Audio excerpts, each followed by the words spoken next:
What if Palpatine never assassinated Darth Plagueis? Let's explore the depths of it in the video. Within Palpatine's residence, a private celebration is taking place, as he pours a glass for himself and his master.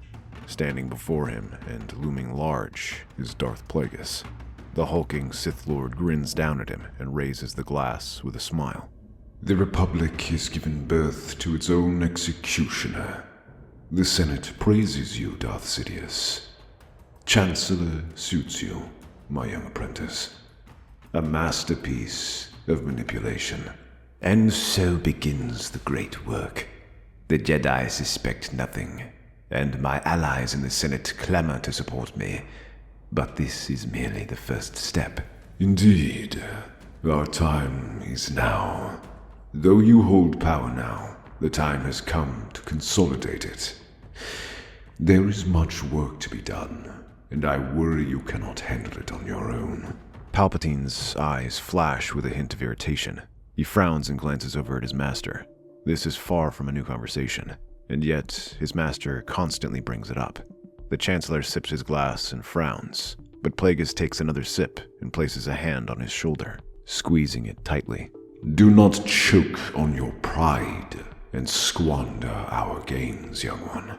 I am not saying this to disparage your contributions. I say this because we must adapt to changing times. Failing to do that is what allowed the Republic to rot. We cannot take over if the Sith exist only as shadows, bound by the rule of two. We must embrace true evolution. That is the way of science. You would abandon the rule of two. It has served us well. The Sith have survived because of it. What would you replace it with? Survival is not enough. Domination is our destiny. The Sith of old perished because they tore each other apart in blind ambition. But now we have done the same with the Republic. They would accept a Sith Lord without question if pushed properly. All they require is the right motivator. Money moves people more than the Force. Very well. I shall consider what you say. The incident on Naboo proved highly successful, with every party playing right into their hands. Palpatine was especially thrilled to see that the Chosen One was finally revealed. However, there was still much to do. No matter how big, one incident would not be enough to change the galaxy as they needed. They would require more chaos and more resources. This is where the two of them must work together. While Palpatine handled the politics and policy of the Republic, one thing that concerned everyone was the finances and economics. This was when Plagueis came in. Using his name, Hego Damask, and his connections to the banking clan, he begins gathering allies. Working with San Hill, Plagueis begins to secretly meet up with prominent figures in the galaxy. Business leaders, government officials, and administrators who are concerned with their finances, and he offers to manage and let their money grow.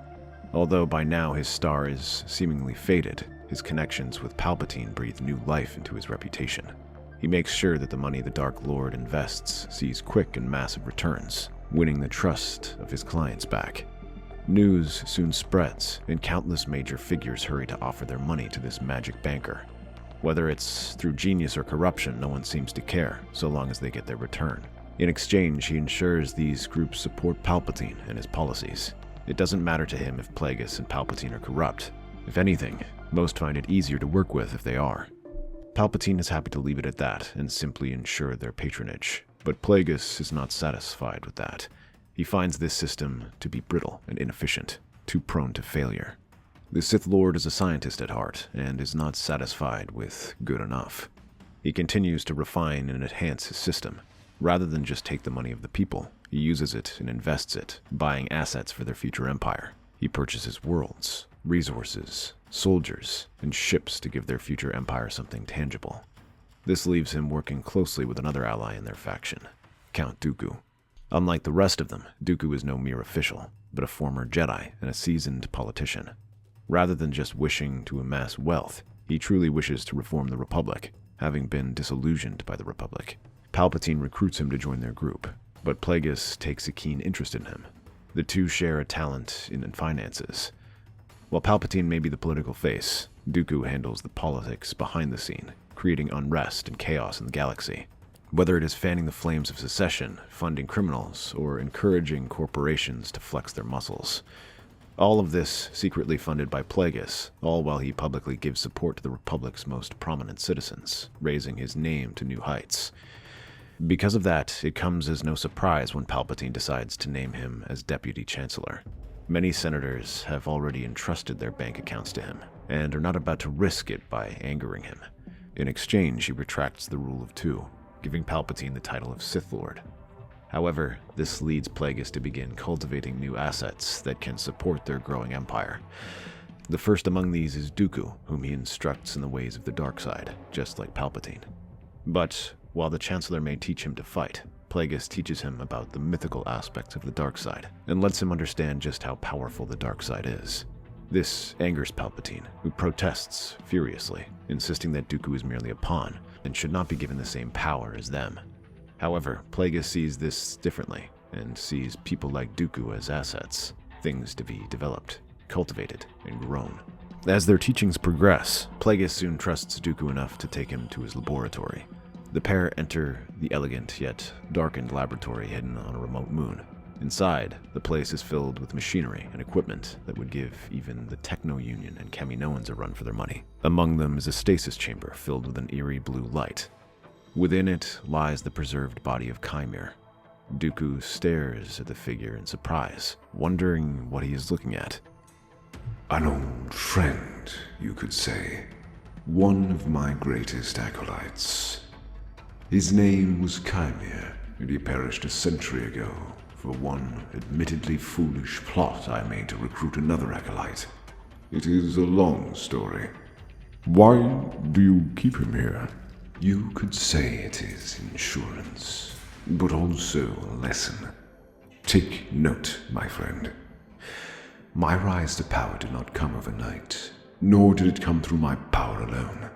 I will admit that Palpatine played a larger part in it, but he did not act alone. It is like a bank, built stone by stone on the backs and labor of thousands. And those on top wield the most power, enough to control the others. Precisely. But though the most promising rise to the top, they in turn rely on others to support them. It is a lesson that one should never forget. I had thought to impart on Palpatine, but I tell you instead, because you will perhaps understand it better. Now, I will show you what I have been working on. The power I search for, the power any Sith Lord wishes, is the chance to live forever, not succumb to age and sickness, or the blades of their foes. That is what I am studying here. He leads Dooku deeper into the lab, past containment cells of failed experiments and preserved subjects. Some are lifeless, mere relics of his past trials, while others twitch ever so slightly, bound in an unnatural state between life and death. Essence transfer. That is the fruit of my labor. One of the most advanced techniques of the dark side. It allows a being to transcend death itself by transferring consciousness into another body. With enough mastery, one could, in theory, achieve true immortality. Dooku, ever the pragmatist, observes it all with a detached curiosity, though the glint in his eyes reveal a hint of fear. Condemn me if you like, but take note of what you see, for there may come a time when you must gather the information here and use it for yourself. The Count nods, and the two get to work, not just on bringing about the Clone Wars, but also on further experimentation to unlock the secrets of immortality. When they are not sowing the seeds of their takeover, they remain in this lab, allowing Palpatine to have all the power. In truth, Plagueis feels a growing fondness for Dooku. As a former Jedi, he holds on to his dignity, his sense of order, and his belief in the necessity of governance. He respects that, in contrast to Palpatine, who thrives on chaos. manipulating emotions and exploiting weaknesses to further his control. The growing tension becomes more apparent when the growing discussion turns to Anakin Skywalker. Plagueis dismisses the boy as an unpredictable variable, a being too ruled by his emotions to be shaped into their vision. Palpatine, on the other hand, sees his instability as an asset, a tool to be wielded, a pawn whose fall to the darkness will be a boon for them. While a respectable idea, Plagueis finds it unsustainable and tries to rectify this mistake. As the Clone Wars rage on, Plagueis works in the shadows, maintaining his outward persona as a financial architect of the Republic's war economy. But behind the scenes, he gives Dooku a new directive: recruit those Jedi who, in the war's brutality, find themselves questioning their teachings. Some of them succumb to their despair and fall short, but others rise and prove their worth, showing cunning, bravery, and intelligence that will serve more than the failing Republic. Among them is Asajj Ventress, a formidable warrior who Dooku takes as his apprentice. Meanwhile, Plagueis continues his maneuvering. The uncertainty of war creates fear, and fear leads to desperation. People entrust him with their wealth, seeking security in an area where nothing seems stable. He lets Palpatine bask in the political limelight, indulging his hunger for visible power, while he builds something far more enduring. He is patient, knowing that time will reveal the folly of his former apprentice's ways. As the war drags on, Palpatine senses the shifting tides. His master's ambitions grow more dangerous. Plagueis speaks of a grand future where the Sith no longer lurks in the shadows, but governs openly and does away with the rule of two. But Palpatine has never intended to share power. He is not entirely blind to his master's ambitions and begins making moves to counteract them. He moves carefully, turning the loyalists of his closest allies against the Moon.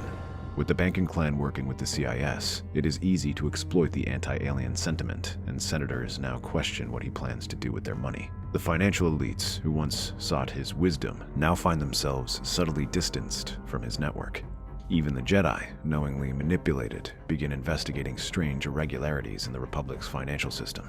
Small, meaningless breadcrumbs that Palpatine plants to sow doubt about his master's dealings. The night of the gathering arrives. Palpatine, ever the cunning host, organizes a grand celebration under the guise of honoring the Republic's newfound stability. The most powerful figures in Coruscant's political and economic circles attend, their laughter and idle chatter a mere backdrop to the silent war being waged beneath the surface. Plagueis drinks, indulging in the fine spirits offered to him. The alcohol, laced with a sedative, works its way into his system. His unnatural resilience slows its effects, but it does not stop them entirely. His sharp mind dulls, and his reactions slow. As the guests go home, Plagueis remains behind, as is tradition for them to continue planning their next move. But as he relaxes on one of the couches, Palpatine strikes. His lightsaber whips out and slashes down at him. Though his senses are dulled, Plagueis manages to leap back and avoid this strike, instead raising his lightsaber and halting the next one. But instead of a slash, Palpatine channels the Force in a barrage of lightning. Plagueis struggles against the assault, holding it back. However, his eyes burn with fury after some concentration. He manages to dissipate the attack. Palpatine comes at him again, leaping in the air, though his master shoves him aside. Plagueis counters with a diagonal cut that would sever Palpatine from shoulder to waist, but the Chancellor redirects it by a few inches, narrowly deflecting it. He follows up with a punch to the face and then stabs him across the side. He prepares to strike again, but Palpatine moves with impressive speed despite his age, raining down attacks on him.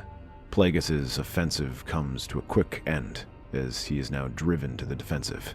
The burning sensation he feels at his side grows worse by the minute, before one lucky shot strikes him across the side and drops him to the ground. Palpatine straightens, surveying his work. He is alone now, and begins making arrangements, ensuring that Plagueis' death appears to be nothing more than an unfortunate accident. When his will is read, and it places control of Plagueis' financial empire in the hands of his trusted aide, Palpatine barely reacts. He does not fear the legalities. He controls the Senate. It will not be too difficult to turn it to his favor, and that is just what happens. He soon gains full control of the money Plagueis had managed, using it for his empire, and a bit for self-indulgence. He quickly forces Dooku back into line. However, he receives a set of secret orders from Plagueis before his death. The Count torn with his loyalties, initially refuses, but does not reveal them. Palpatine, seeing this submission, decides to flex his muscles, and even orders him to kill Asajj Ventress. But this is where the Count draws the line. He realizes that Palpatine is more happy to kill those he deems a threat, and it will not be long before he is removed as well. Rather than obey these orders, he has Asajj fake her death and look back at Plagueis' secret commands. He decides to put them into action. In secret, Dooku returns to Plagueis' lab, where he reviews all of the late Sith Lord's notes on essence transfer, using it to begin harnessing it as instructed. Dooku stands over the preserved body of Chimere. The chamber hums with ancient energy as he reads the words passed down to him. The air thickens, the temperature plummets, and for a moment, the universe itself seems to hold its breath as Dooku closes his eyes and channels the Force, reaching into it for a faint but familiar presence. Rather than just touch it, he tears towards it, ripping apart anything that gets in his way, until he grabs hold of it and then directs it towards the body of Chimere. The body jerks, fingers twitching, eyes snapping open. A sharp gasp fills the chamber. Darth Plagueis lives again. Plagueis rises and offers him a smile before looking down at his hands. It has been a long time since I've felt this strong. My young friend has done me perhaps the greatest service possible. Chimere steps forward into the public eye, presenting himself as nothing more than Plagueis' loyal aide, the same aide that Plagueis' funds were supposed to be assigned to. He wastes no time in orchestrating an investigation that reveals Palpatine's mismanagement. Senators listen. Doubts form. The stability Palpatine so carefully cultivated begins to show cracks. During a routine visit to one of the planets in the Outer Rim to reaffirm the Republic's support toward them, her fighter comes flashing from the sky, leading a squadron of droid raiders. Ventress has emerged from death. She launches a strafing run on Palpatine's position. The Chancellor is thrown aside and quickly covered by his guards, who rush to protect him. The Republic mobilizes a counterattack, aiming to shoot her from the sky. But as their first fighters take off, Ventress is already gone. She only stayed long enough to launch this attack and leave no doubt as to who she was. This throws Palpatine in a rage as he orders her death. Now more than ever, he's convinced of Plagueis' folly. By sharing power, he's allowed conflict to brew between him and other organizations. Palpatine contacts Dooku, demanding answers for these actions, but receives none. In fact, there is no sign of Dooku save for his records, which report him visiting Plagueis' laboratory. Too late, he realizes what Dooku is trying to do, and hurries to confront him. Rushing to confront him, Palpatine arrives at the hidden chamber that has birthed Plagueis' research. Dooku stands with Ventress at his side, both exuding cold determination. Before Palpatine can strike, Plagueis, inhabiting Chimere's body, steps forward, his presence dark and terrible. So, it is true. This is the shell that you've hidden, my master. I must admit, I am disappointed. I could say the same, apprentice. After all my work, you've never learned the most important lesson. Power does not come on its own. So, this is the one who tried to have me killed. The battle ignites in a frenzy of red blades and dark power. Palpatine unleashes a wave of dark energy that throws them back and forces them to scatter. Dooku meets it head-on and dissipates the power before parrying Palpatine's first strike. He directs it aside just as Ventress slashes her lightsabers at him. They are a whirlwind of destruction as she throws herself in her anger, recalling the message Dooku sent her. Though Palpatine halts their attacks, Dooku's movements remain poised and elegant, pushing Palpatine to his limits, and that is before Chimere appears. Though he looks young, his movements are built on decades of mastery in lightsaber combat. Plagueis advances slowly, his movements insurmountable as he parries every strike with almost insulting disinterest. He barely spares Palpatine a look and dares to yawn. As he is pressed from all sides, Palpatine cannot direct his full focus on it. The Free begin to box him in, their blades moving as a blur and disorienting him. Cursing, the Chancellor whirls around and unleashes a shockwave of Force energy. Objects come flying at them, briefly redirecting his attention as Palpatine taps a button on his communicator coded to summon Jedi reinforcements. Palpatine then rushes at Dooku, who turns and blocks his attack.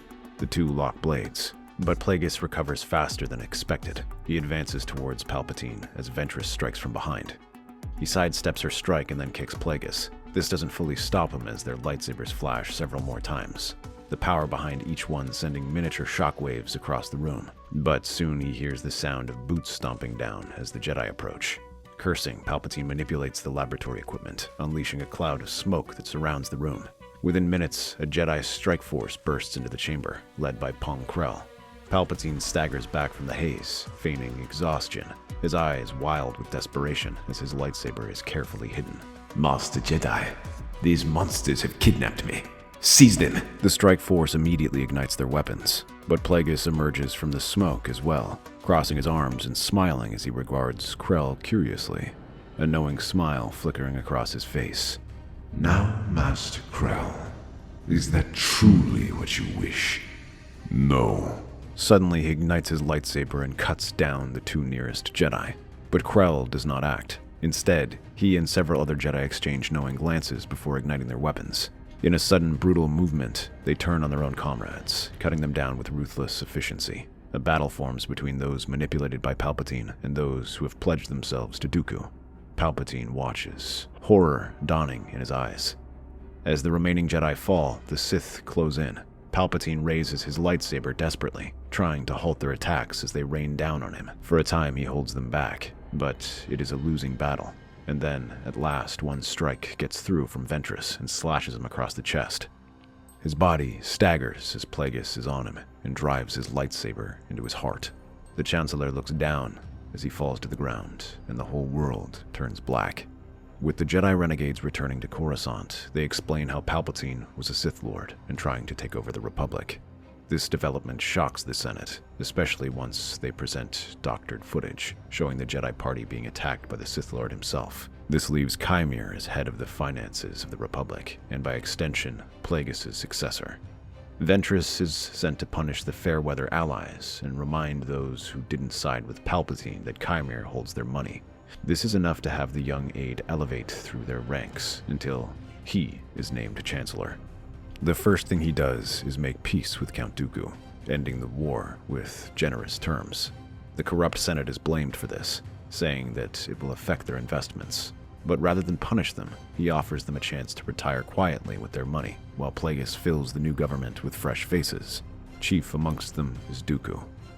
Meanwhile, his Jedi loyalists will continue to keep the Order paralyzed, ready to destroy it should it become necessary. That's our theory. The Star Wars universe is a galaxy filled with exciting stories and possibilities, and we love exploring them. If you want to accompany us on this journey to a galaxy far, far away, then please like, share, and subscribe to our channel.